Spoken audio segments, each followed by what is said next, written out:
Next, board members, we're going to go to our general consent calendar. Board members, at this time, this is a time when, if there's an item that you want to have removed from the general consent, we'll do that. Member Earl.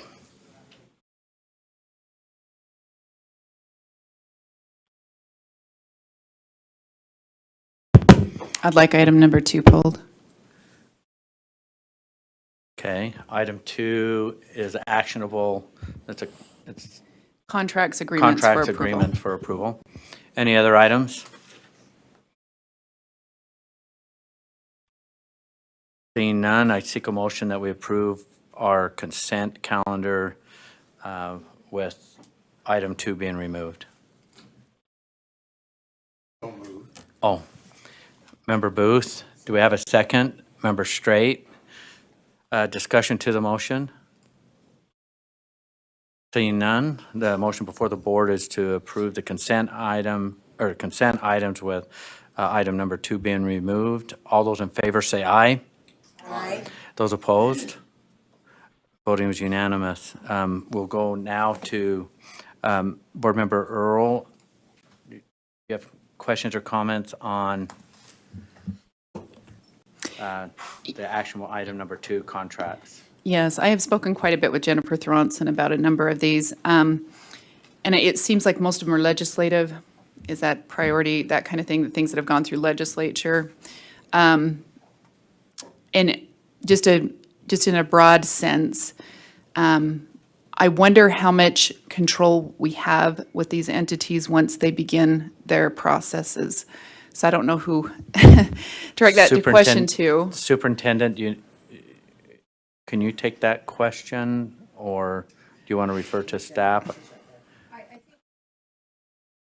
Speak to it. I think Dr. Thronson can speak to it, but just in general, the question about how much control do we have, that's where the scope of work in the contract is so important. And we hold them accountable according to what is in that scope of work. And maybe you want a more granular answer, but that's where our leverage is with the scope of work. And because of some broad terminologies in a number of the contracts, I'm not sure that the scope of work is as narrow as I would like it to be, so it's not used in a way that is contrary to what we would want. Or maybe, my vision of what, and that's where my question is if the scope of work goes in a direction that we are concerned that the professional development may take on a narrative we don't care for, what can we do as a board? So Yes.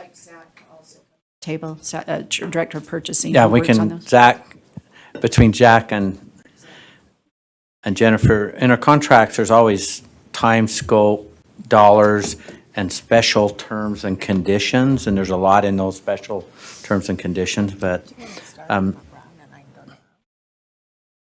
Zach, both your mics are on, so Zach, do you want to comment, or do you have a response to Board Member Earl's concern?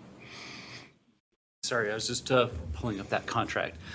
Depending on what the actual concerns are, we work with the sections when we put out the solicitation as far as what they are looking to do. And we do have kind of a general scope of work template that we have adapted from state purchasing's document that they have created as well.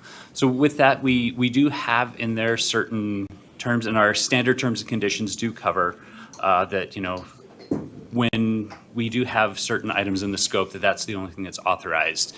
Anything outside of that scope would not be covered under the contract. So I don't know if there's a particular item, but this is just kind of like broad, like how contracts are generally managed and implemented. If there's a particular question, we'd be happy to look at a particular item. Can you turn the mic back on? Just one sec. Okay, we're good. I can give you one example. West Ed uses a term called cultural shift, and it entails a shifting of beliefs and practices toward high academic expectations focused on student learning development, shared responsibility through soliciting and acting upon stakeholder input, engaging students, families, and the overall school improvement, which sounds great. Cultural shift, and once again, it could be nothing, right? That's what I'm saying, is down the road, because they're a large entity, and I'm finding that some of these large entities are literally doing that, they're shifting their narratives and dialogues to mean something different than what we originally signed up for. And so that's the question. If their intent is different than what we are thinking, Yes. which it sounds great, but this idea that we're going to shift beliefs and practices, and I'm hoping they're to high expectations, right? That's what we're hoping. But if there's something else, what is the relationship there? How can we? Yes. So we do have in our standard terms and conditions, different things that we can do. So for example, we can amend the contract if we find that there has been some misunderstanding as far as what they have proposed versus what we have understood as far as, that term or that practice. We can amend the contract to clarify that. If it has gone in a direction that we no longer agree with, that it's no longer what we are wishing to implement, we always have multiple termination options in the contract, including termination for convenience, termination for breach. There are different things that we can do if we decide that that's no longer what the board has intended the contract to serve. Chair, may I add? Yes. So, for example, we had a contract that we had them have a 2-day professional learning offering. The first day was atrocious. We fired them for the second day. So, we have that authority to do that. Typically, what we do is we meet with them, review their slide deck, their presentation, their handouts, their materials to make sure they're in line, especially with our new educational equity rule.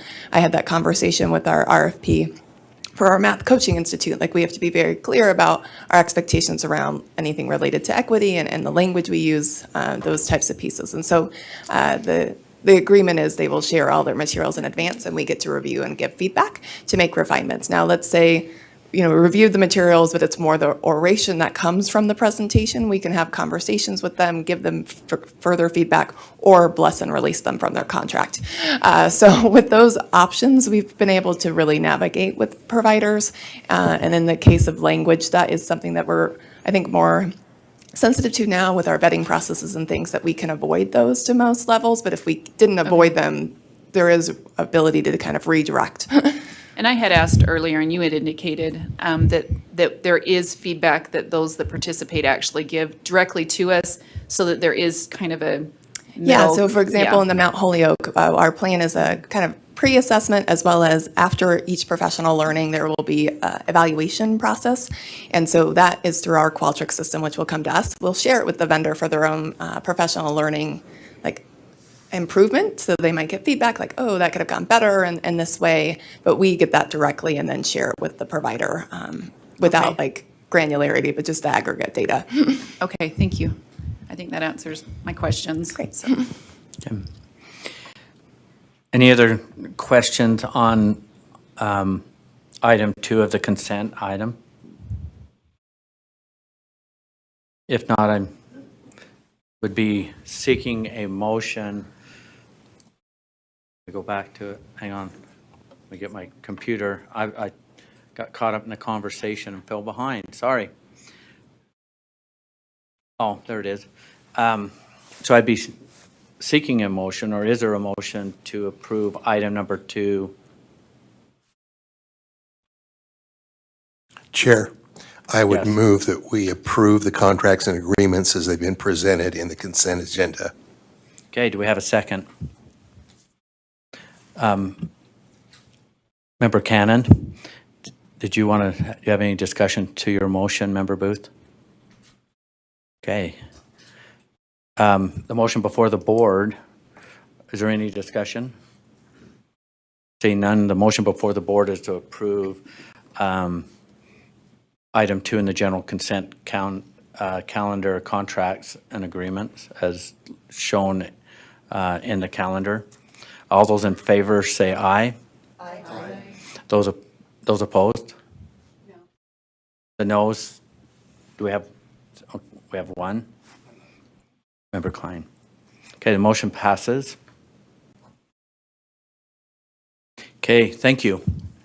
We're moving to our monthly budget report, and we're pleased to have Deputy Superintendent Jones who is over my shoulder. I can sense you coming over my shoulder there. You're joining us electronically here, and you weren't present for the big shout out on finance or whatever we're going to call it. But appreciate you and your team, and you weren't here to give a round of applause, but I don't mind throwing one out there right now. So thank you for getting that all done. That was a good report.